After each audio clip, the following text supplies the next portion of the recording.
Hello, this is Morgan from Drunken Pixel, and today I'm going to share with you my top 5 tips for making a game juicy. This is inspired from the talk Juice It or Lose It, which I'll link in the description. If you haven't watched the talk, you're probably thinking that the phrase making a game juicy is a bit weird. And fair enough, it's a pretty strange term, but all it basically means is to make something feel good to interact with. So after watching this talk, I decided to try out what they were talking about on a simple Windows Phone game. I took a very simple game I made quickly and just applied some very easy to implement effects to see the results.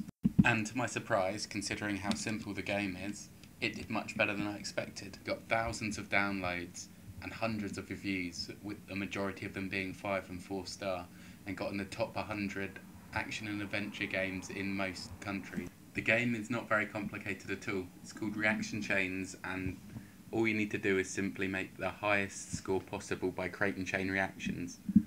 The more circles involved in your chain reaction, the higher the multiplier and the highest score for the level, and there are only 19 levels.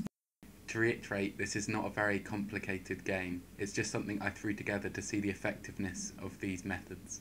So without further ado, here are some tips to help any game shine. Tip number 1, use a splash screen. Whether it's for a company, a studio, or just using your name, it will look more professional and link what you make together. Here are some things to remember. Make it clear and short. There's no point in having one if no one's going to know what it's for.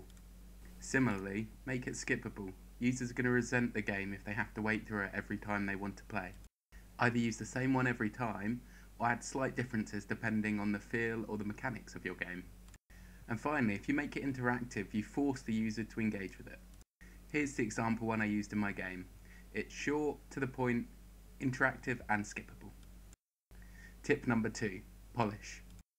Everything should be clean and slick. It doesn't just need to work, it needs to look good while it works. You can use easing functions to stop things suddenly appearing or disappearing, or move them gradually into place. And using screen transitions is an easy way to add a lot of polish. They don't need to be complicated, as even simple ones will add a lot. Tip number 3, sound effects. This one is simple, just let your user disable and enable all sound effects and music. Nothing is more irritating than being stuck with all sound effects on. Tip number 4, complexity. Make your game easy to play but hard to master. This will stop players finding it too difficult but make them want to replay to try and do better.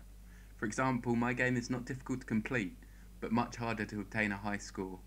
Which leads on to tip number 5, leaderboards.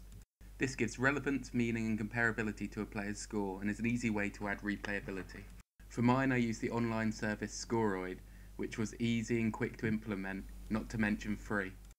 As a final extra tip, if you want ratings, ask for them. Very few people are going to go out of their way to the marketplace to give you a rating. Encourage them to do so by offering a bonus. Just make sure it's not unfair or unproportional. At first this may feel a bit cheeky, but most users tend not to mind, and it can turn a handful of reviews into literally hundreds. Using these 5 tips and a bonus, you can turn a simple game into a moderate success, and if you apply them to a real, fully fleshed out game, you can make it a hit. When you finally finish the mechanics and get a game working, you want to rush to get it out and be excited, but just taking the time to add these few little things can really make a big difference.